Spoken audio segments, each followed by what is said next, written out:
We love you too. We love all of you.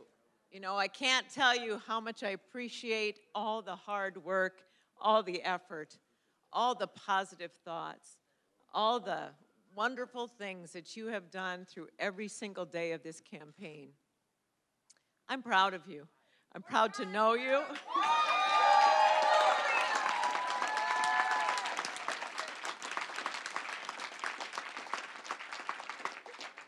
Proud to know you, proud to work with you, proud to work for you, and I look forward to whatever comes next because you will always be in my heart. Oh, yeah.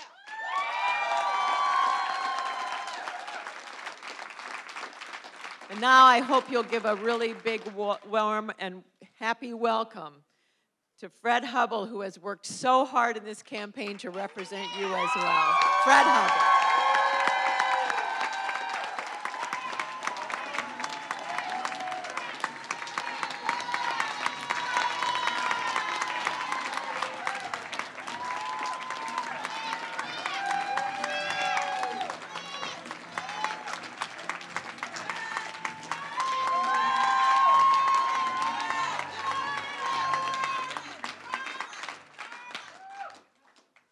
Thank you, every one of you. You've worked so hard for so long, and so have all these people up here. But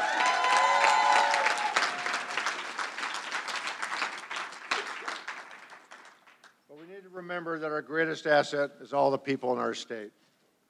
People who live here, the families who work here, who retire here, get an education and a job, and even those who start businesses here in our state. You know, I remember in Iowa where we banded together, where the word community meant making sure that everybody had a fair shot. Well, we need to get back to that, and even if we aren't happy with tonight's results, the fight continues.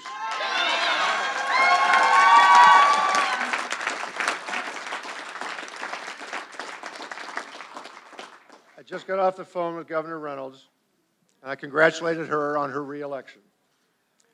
But I also urged her to represent all of Iowa in her first full term.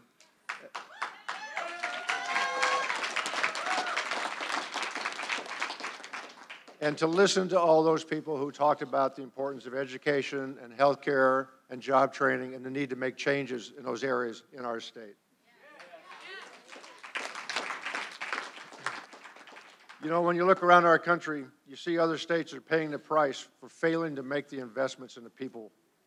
Oklahoma can only afford a 4-day school week.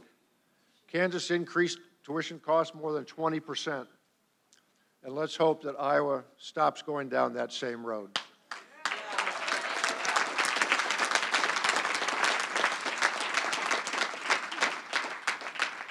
While tonight didn't turn out the way we would have liked, the energy and the support that we have received along the way is proof that a lot of Iowans know we need change.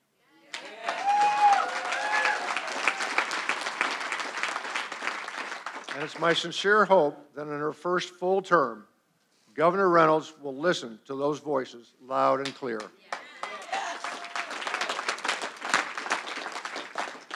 We may feel discouraged, we may feel let down, but with so many lives impacted by these policies, we don't have the luxury of giving up.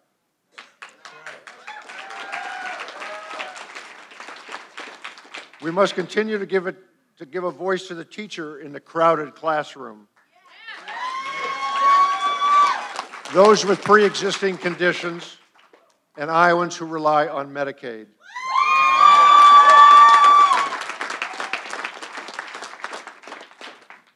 Rita Hart, you've been a great partner these last few months.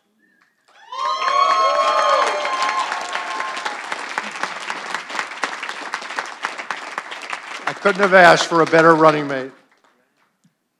I've got so many amazing members of my team that helped us all throughout this campaign over these last 18 months. I can't possibly list all of them tonight, but I would ask them to raise their hand because they deserve a big round of applause. Come on, get your hands up.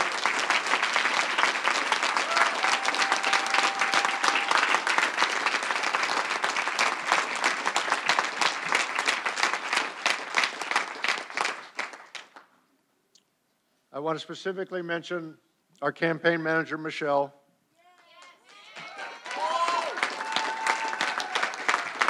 It's a tough job trying to corral somebody who's never run for office before,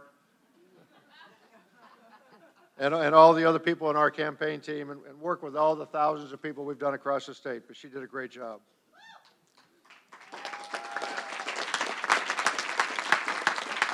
But our entire team worked very hard. You gave everything you had to this campaign.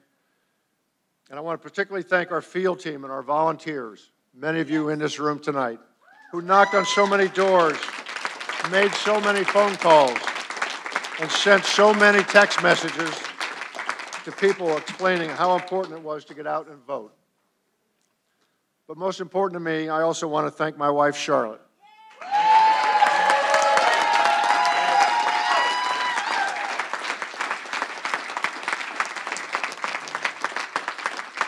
She's been my partner for the last 42 years, and we still have a few years left. And I know tomorrow she's going to be the first one to tell me to get up off the couch and get back to work. But I also want to congratulate Attorney General Tom Miller on a great race. And State Treasurer Mike Fitzgerald on a record 10th term. And Iowa's first two congresswomen, Cindy Axne and Abby Finkenauer.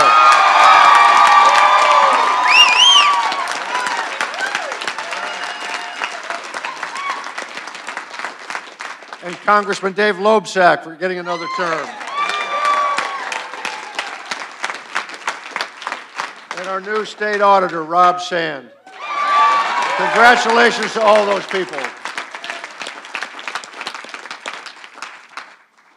Finally, it's my sincere hope that Iowa can return to a political dialogue where even though the two sides don't necessarily agree on a policy, they can still believe in a healthy debate where we all preserve the core institutions of our democracy.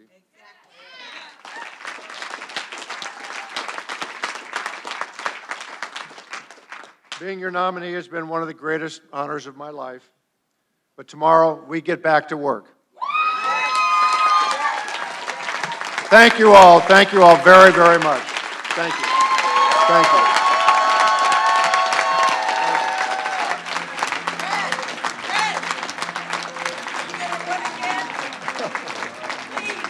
Well, it's too early to think about that.